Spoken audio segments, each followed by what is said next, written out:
Hello everybody, welcome to BWise IAS. Today we are going to cover the current affairs for 29th June 2025. The topics we'll be covering are Adi Karmyogi Program, Indus Water Treaty, Lord Jagannath's Rath Yatra, Goldilocks Economy, Spree Scheme of ESIC, then Jellyfish, IBET Alliance, per and polyfluoroalkyl substances, and then we'll be discussing about Vera C. Rubin Observatory. See, there are so many other current affairs also in the news. बहुत सारे current affair हैं news में, but these 9 topics that we are going to discuss today are very important for the prelims examination. इसके अलावा बहुत सारी news हैं, but pre के perspective से यही सारे के सारे जो news है, non news यही important है. So we'll be discussing these news in detail. So first is आदि कर्मयोगी प्रोग्राम. आदि कर्मयोगी प्रोग्राम, तो यहाँ पर आदि का मतलब क्या है? आदि का मतलब है जो आदि मानव होता है या आदि जनजाति होती है, यानी कि ट्राइबल्स. यहाँ पे ट्राइबल मतलब है आदि का, एंड कर्मयोगी का मतलब क्या है? जैसे कि मिशन कर्मयोगी था जिसमें ब्यूरोक्रेट्स को एंड ऑफिसर्स को ट्रेन किया जा रहा था, मोटिवेट किया जा रहा था for social service and governance. So similarly ministry of tribal affairs जो है कर्मयोगी प्रोग्राम लेकर के आई है मिशन कर्मयोगी के लाइंस के ऊपर, सिमिलरली वैसे ही. और इसमें क्या करेंगे कि cadre of highly motivated officers को ये लोग क्रिएट करेंगे, उनको मोटिवेट करेंगे एंड उनको ट्रेन करेंगे, जिससे कि ग्रास रूट लेवल पे जो है इंपॉर्टेंट जो है रेलिवेंट चेंजेस आ सके. ठीक है. कैपेसिटी बिल्डिंग करनी होगी इसमें 20 लाख के फील्ड लेवल स्टेक होल्डर्स की, एंड उनकी ट्रेनिंग होगी, एंड उनको जो है स्टेट लेवल पे, डिस्ट्रिक्ट लेवल पे एंड ब्लॉक लेवल्स पे जो है उनको डिप्लॉय किया जाएगा. ऑब्जेक्टिव क्या रहेगा? सिटीजन सेंट्रिक गवर्नेंस रहेगा इसके अंदर, एंड देन डिलीवरेबल्स रहेंगे, उनके एटीट्यूड को रिफॉर्म करना है, मोटिवेट करना है, एटसेट्रा. एंड फाइनल ऑब्जेक्टिव क्या है कि at least 1 lakh tribal habitation and villages है ना, वहां तक जो है इसके जो गवर्नेंस बेनिफिट रहेंगे इस पर्टिकुलर चीज के, वो वहां पे रीच हो सके. ठीक है. तो ये आपका प्री के परस्पेक्टिव से इंपॉर्टेंट है. एज ऑल्सो GS1 सब्जेक्ट आता है, उसमें ट्राइबल टॉपिक आता है मेंस के अंदर. एज ऑल्सो एंथ्रोपोलॉजी ऑप्शनल है या फिर कोई और ऑप्शनल्स है, उसके अंदर पेपर 2 जो है उसमें ट्राइबल इंडिया है. तो for that particular also this particular news is important. Second topic is Indus water treaty. ठीक है. तो इसमें क्या था कि रिसेंट इंडस वाटर ट्रीटी हमें पता है कि it was negotiated in 1960 between India and Pakistan, and इसका जो मध्यस्थता थी, इसका जो it was brokered by World Bank. ठीक है. तो इसमें इसका बेसिक इंफॉर्मेशन क्या है कि जो ईस्ट फ्लोइंग रिवर्स हैं और जो वेस्ट फ्लोइंग रिवर है, तो इंडिया ईस्ट में आता है, तो ईस्ट फ्लोइंग रिवर जो है वो इंडिया के पास आ गई, सतलज, ब्यास एंड रावी. ठीक है. एंड इसके बाद जो वेस्टर्न फ्लोइंग रिवर्स है, पाकिस्तान वेस्ट में आता है, तो Indus, Jhelum and then Chenab, these rivers जो है उनका जो है यूज पाकिस्तान के पास गया. But despite that India is not restricted to utilise these rivers water. तो this is the basic information. अभी रिसेंटली क्या हुआ था, जो टेररिस्ट अटैक हुआ था इंडिया के ऊपर, तो उसमें इंडिया ने इस पर्टिकुलर ट्रीटी को अबेंस में रख दिया था. अबेंस का मतलब क्या होता है? अधर में डाल देना, मतलब बीच में लटका देना, यानी कि सस्पेंड कर देना. ये चीज हुआ था. तो उसके बाद से क्या हुआ था कि अभी रिसेंटली क्या है ना, कि जो एक कोर्ट ऑफ आर्बिट्रेशन है उसने इंडस वाटर ट्रीटी के ऊपर अपना एक सप्लीमेंटल अवार्ड दिया, मतलब अपना जजमेंट दिया. तो उस जजमेंट को इंडिया ने बेसिकली रिजेक्ट कर दिया है. ठीक है. और रिजेक्ट करने के पीछे का रीजन क्या दिया है? तो ये बोला है कि फर्स्ट ऑफ ऑल इंडिया के पास अपने सोवरेन राइट्स हैं. Why did India reject the about? क्योंकि इंडिया के पास अपने सोवरेन राइट्स हैं. ठीक है. इंडिया एक सोवरेन कंट्री है, तो किसी का जो बाइंडिंग हो या अनबाइंडिंग जो जजमेंट है वो इंडिया के ऊपर एज सच एप्लीकेबल नहीं है. This is one thing. Secondly India ने ये बोला है कि जो CAE का फॉर्मेशन है वो इलीगल है. ठीक है. इलीगली कॉन्स्टिट्यूटेड है ये, एंड ब्रेजन वायलेशन है, मतलब कि एक्सट्रीम वायलेशन है किसका? इंडस वाटर ट्रीटी 1960 का. अब इसमें इशू क्या चल रहा है? फर्स्ट इशू ये चल रहा है कि Pakistan has been criticising India कि जो 2 प्रोजेक्ट्स है ना, किशन गंगा झेलम रिवर के ऊपर KJ, आपको इसको याद रखना चाहिए, इसमें MCQ बना सकते हैं या फिर मैच द कॉलम बना सकते हैं.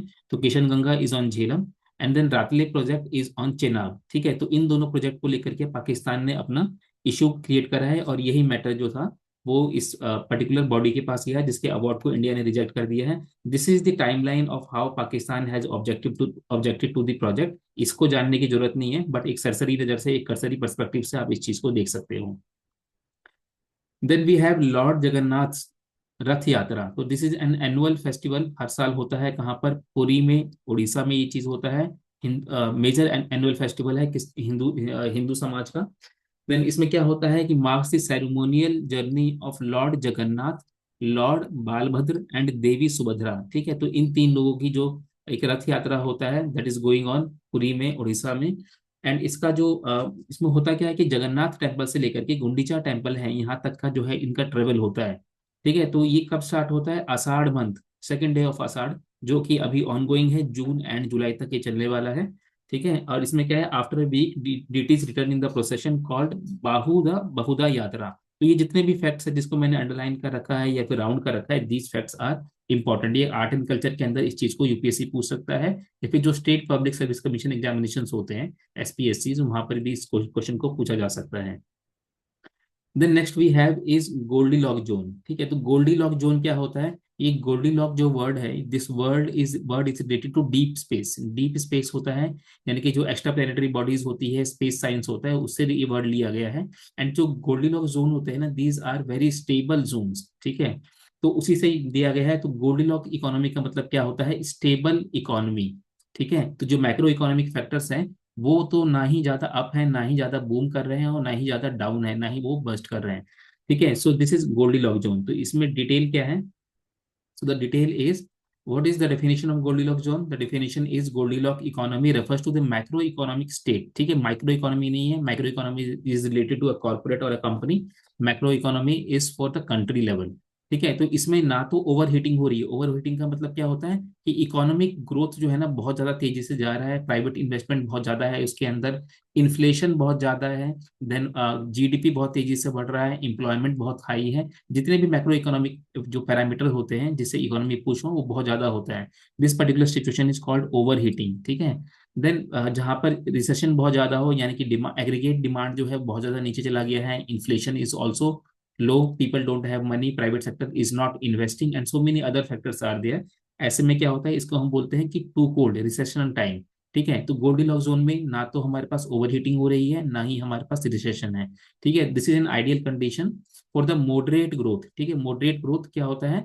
जिसको हर गवर्नमेंट एक्सपेक्ट करती है। अगर मॉडरेट ग्रोथ होता है तो इससे बेनिफिट क्या होता है कि sustainable development of all sectors of economy, as also all sectors of the society. ठीक है, जितने भी सेक्टर्स ऑफ सोसाइटी के एंड इकोनॉमी के, सबका ग्रोथ हो रहा होता है। तो this is state of moderate growth as also low inflation. ठीक है, तो अभी रिसेंटली फाइनेंस मिनिस्ट्री ने अनाउंस करा है कि India is in the relative Goldilocks situation, जिसका मतलब बैलेंस्ड है और हेल्दी इकोनॉमी है।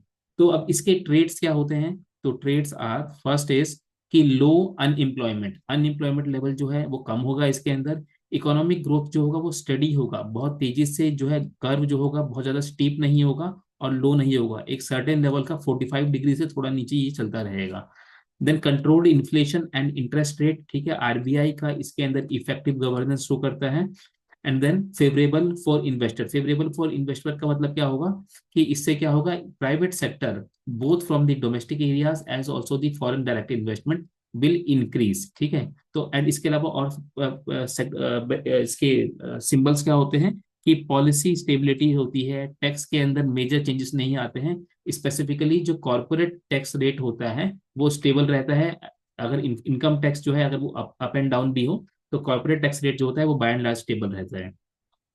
ठीक है, तो these are the benefits. Then इससे एक बेनिफिट्स क्या होता है कि रियल इकोनॉमी जो होती है ना, दो तरीके की होती है, एक रियल इकोनॉमी, एक वर्चुअल इकोनॉमी। तो रियल इकोनॉमी में क्या होता है, पीपल आर डायरेक्टली अफेक्टेड, तो इसमें जॉब्स, इनकम, ग्रोथ, ये सारी चीजें होगी।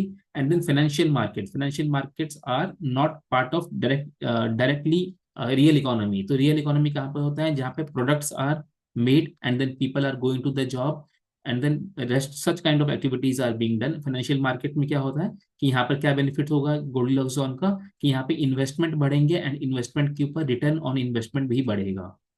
Then we have SPREE scheme.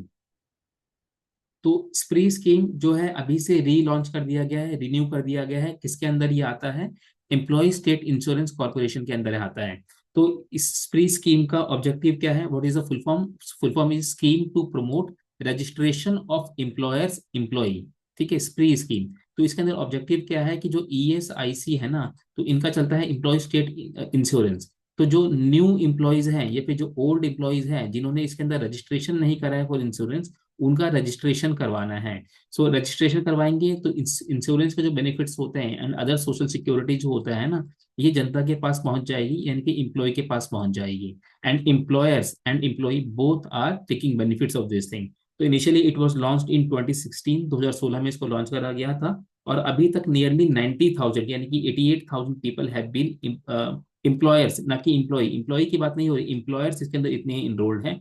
And अगर एम्प्लॉय की बात करेंगे तो nearly 1 crore, 90,000 employers and then 1 crore employees इसके अंदर इनरोल्ड है। This is a very big number. अगर इस ये शो करता है कि country is going towards more formalisation and unorganise से जो है हम ऑर्गेनाइज सेक्टर की तरफ मूव कर रहे हैं। Social security benefits are reaching out to the people. अब इस रिन्यूड वर्जन में क्या है कि वन टाइम इनरोलमेंट विंडो है, targets unregistered employers and left out worker. इसमें क्या है कि too much factual information is not available, only we should be knowing कि ये ईएसआईसी के अंदर आता है। ईएसआईसी किसके अंदर आता है? मिनिस्ट्री ऑफ लेबर के अंदर आता है। एंड देन इससे के अंदर स्प्री स्कीम आ रहा है। तो बहुत बेसिक फैक्चुअल क्वेश्चन बनेगा, इसके ऊपर बहुत डिटेल क्वेश्चन बनाने का स्कोप नहीं है।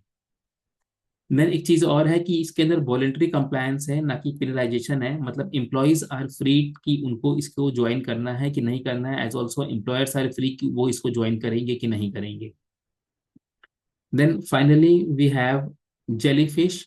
तो जेलीफिश को लेकर के ये न्यूज था कि जो कोचिन है, केरल के जो बैकवाटर्स है, वहां पे जेलीफिश का जो है सडनली पॉपुलेशन बस्ट हुआ है, पॉपुलेशन बूम हुआ है। तो क्या है, जेलीफिश का है कि इन्वेसिव स्पीसीज है। एंड इन्वेसिव स्पीसीज क्या करती है? इकोसिस्टम को जो है ना डिग्रेड करती है, डिस्टर्ब करती है।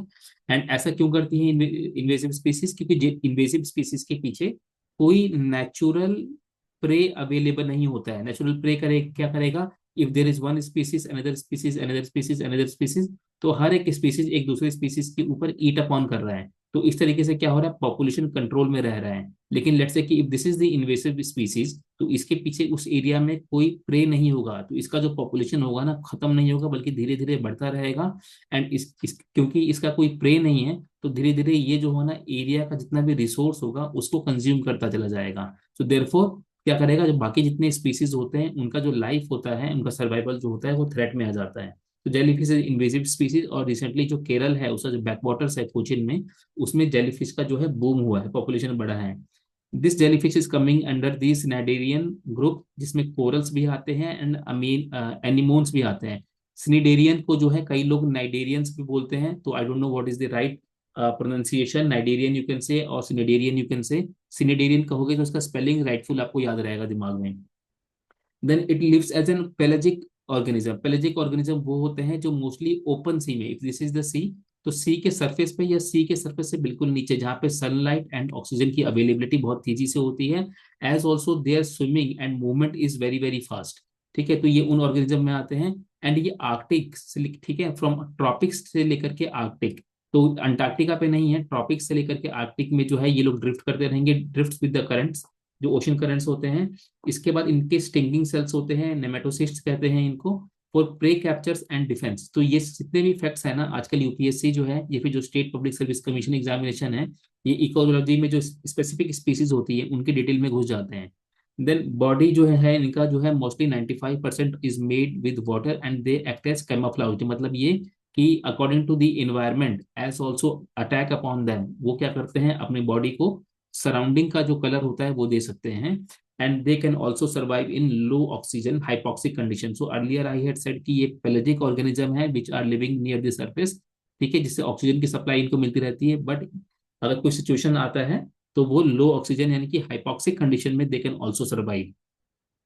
ठीक है। अब सडनली हुआ क्या है कि ब्रैकिश वाटर में इनका पॉपुलेशन जो है बूम कर गया है। एंड ये warmer sea water, as I said, कि ट्रॉपिक्स में लेकर के वहां पे ये बढ़ता है। Eutrophication, over fishing and population जो है, इसका जो है रीजन है। तो जैसे कि आर्कटिक है एंड ट्रॉपिक है, तो इस वाले रीजन में जो है पॉपुलेशन, ट्रॉपिक्स में जो है टेम्परेचर हाई हो रहा है, एज ऑल्सो पॉल्यूशन बढ़ रहा है, ओवर फिशिंग हो रही है, यूट्रोफिकेशन हो रहा है। तो इससे क्या होगा कि इनका पॉपुलेशन बूम होगा। ओवर फिशिंग से क्या बेनिफिट, क्या लॉस है? ओवर फिशिंग से क्या होगा कि फिश जो है ना, इन जनरल इन्वेसिव स्पीसीज को ईट कर जाती है। ठीक है, तो अगर ओवर फिशिंग करोगे तो so many fish will not be available so that they are preying on the jelly fish. Then we have IBAT alliance. तो आईबैट अलायंस क्या चीज है? आईबैट का फुल फॉर्म क्या चीज है? आईबैट का फुल फॉर्म है integrated biodiversity assessment tool. Integrated biodiversity assessment tool. ठीक है, तो इस चीज को हम ये बोलते हैं कि इसमें क्या हो रहा है ना कि जो जो वर्ल्ड का जो डेटाबेस है ना प्रोटेक्टेड एरियाज का, प्लस आईयूसीएन का जो रेड लिस्ट है हमें पता है, and list world database of की बायोडाइवर्सिटी एरियाज। तो तीन bodies have come here, three bodies have come here to share their ecological data of plant and animal. ठीक है, तो इससे क्या होगा कि जो मोस्ट कॉम्प्रिहेंसिव डेटा सेट जो बनने वाला है ना हमारे पास बायोडाइवर्सिटी इन वर्ल्ड का, वो इसके अंदर बनेगा आईबेट अलायंस के अंदर। ठीक है, एंड ये ग्लोबल बायोडाइवर्सिटी डेटा सेट जो है इन तीनों से मिलकर के बना हुआ है। इसका ऑब्जेक्टिव क्या लिखा हुआ है कि to provide data, tools and guidance for biodiversity risk assessment and informed action. Informed action कैसे? अगर हमारे पास नॉलेज होगा तो नॉलेज के बेस पे हम एविडेंस बेस्ड पॉलिसी मेकिंग कर सकते हैं। देन वी हैव, इसका हेडक्वार्टर कहाँ पर है? तो यूनाइटेड किंगडम यानी कि इंग्लैंड में इसका हेडक्वार्टर है, एंड 2008 में ये बना था। एंड इसके अंदर ये सारी बॉडीज आ रही हैं: world life international, conservation international, IUCN, then UNEP, WCMC. तो आप जानते हैं कि ये जितने भी बॉडीज है ना, these bodies are very big bodies, as also they have been involve in the research and development for the at least past 40 years और 4 decades इससे लगे हुए हैं। तो इससे जो डेटा निकल के आएगा, that data will be very very comprehensive in nature. Then finally, second last news is per and polyfluoroalkyl substances (PFAS). ठीक है, तो ये क्या चीज है? These are non biodegradable substances and ये this is a big environmental concern। तो इसमें हो क्या रहा है ना कि नियरली 20 स्पीसीज ऑफ बैक्टीरिया ऐसे मिले हैं जो इस पीफास के ऊपर ईट अपॉन कर सकते हैं। तो this is a good news actually, जो क्योंकि ये जो सब्सटेंस है these are bio non biodegradable, so these things bacteria will be eating upon them and it will be helping in pollution को कम करने में। ठीक है, तो PFAS are chemicals with strong carbon fluorine bond. Strong carbon fluorine bond होगा तो इसको break करना मुश्किल होगा with the help of chemical processes, then making them highly durable and resistant to the degradation. These chemicals resist grease, oil, water, heat, everything they are resisting, and therefore उनका chemical degradation जो है काफी difficult होता है। तो commonly कहाँ पर मिलता है? कुकवेयर जो है, खाने पीने के जो बर्तन होते हैं उनकी कोटिंग है, चाहे जिससे वो बन रहा है वो, food packaging, then food processing equipments, fabric, paints, foams etcetera, ये सारी की सारी जो चीजें होती है ना, यहाँ पे पॉलीमर्स बनते हैं। ठीक है, and these polymers are very strong in nature and very durable in nature, and therefore it becomes a very great threat for the environment. अब इसका इम्पैक्ट क्या है? जैसे कि मैंने बताया कि persist in the environment for a very long time, हवा में, पानी में, देन मिट्टी में, accumulate in the humans and animals, and then process where bio accumulation क्या चीज होता है? Bio accumulation is a process where toxics build up in the individuals through the food web। तो bio accumulation होता है, then bio magnification होता है, etc etc as we move up in the trophic level। ठीक है, the last news is Vera C Rubin observatory. ठीक है, तो ये स्पेस एक्सप्लोरेशन ऑब्जर्वेटरी है, एंड इसमें ना एक चीज दिमाग में रखने की जरूरत है कि this particular thing is also called the motion sorry movie of the universe, movie of the universe. तो इसमें करना क्या चाहते हैं ना ये लोग? ये करना ये चाहते हैं कि जिस तरीके से जो हमारा स्काई है या फिर जो यूनिवर्स है उसमें जितने प्लानिटरी बॉडीज है, चाहे across the universe or multiverse, so many bodies are there, asteroids are there, comets are there, planets are there, stars are there, different forms of stars are there, black holes are there। ये सारी चीजों का जो है ना data capture करेंगे, and they will be slowly showing कि भाई किस तरीके से चीजें जो है ना आकाश में इवॉल्व होती गई है। तो इसका टाइम एंड इवेंट मैप जो है ये बनाने की कोशिश करा जा रहा है, and therefore we are calling it as movie of the universe. तो ये कहाँ पर लोकेटेड है? This is located in Chile. ठीक है, release first image of the cosmos, then it is build to conduct the legacy survey of space time. Legacy survey space time का मतलब क्या होता है? This is what I explain, movie of the universe. और ये 10 साल का project है, एंड एक एस्ट्रोनॉमर हुआ करते थे वेरा सी रोबिन, ठीक है, जिन्होंने इस पर्टिकुलर एरिया में काफी काम किया था, डार्क मैटर में काफी काम किया था। ठीक है, तो उससे रिलेटेड है। तो आई होप कि ये 9 न्यूज जो है वो आपको समझ में आया होगा। ठीक है, ये 9 जो न्यूज है ये आपको समझ में आया होगा। As also as I said in the beginning कि बहुत सारा करंट अफेयर डेली बेसिस पे होता है, so many conflicts, almost every country of the world is fighting with every other country, then every day political news is there कि governance के issue है, governance state government is fighting, then political parties are switching, fighting with each other, commentaries are there, sports news are there, so many news are there, but these news I found important क्योंकि इसमें descriptive है and socio economic, cultural, political, environmental concerns को deeply reflect कर रहे हैं, ठीक है। तो न्यूट्रल न्यूज है यूपीएससी या state public service commission are mostly focusing upon this particular thing.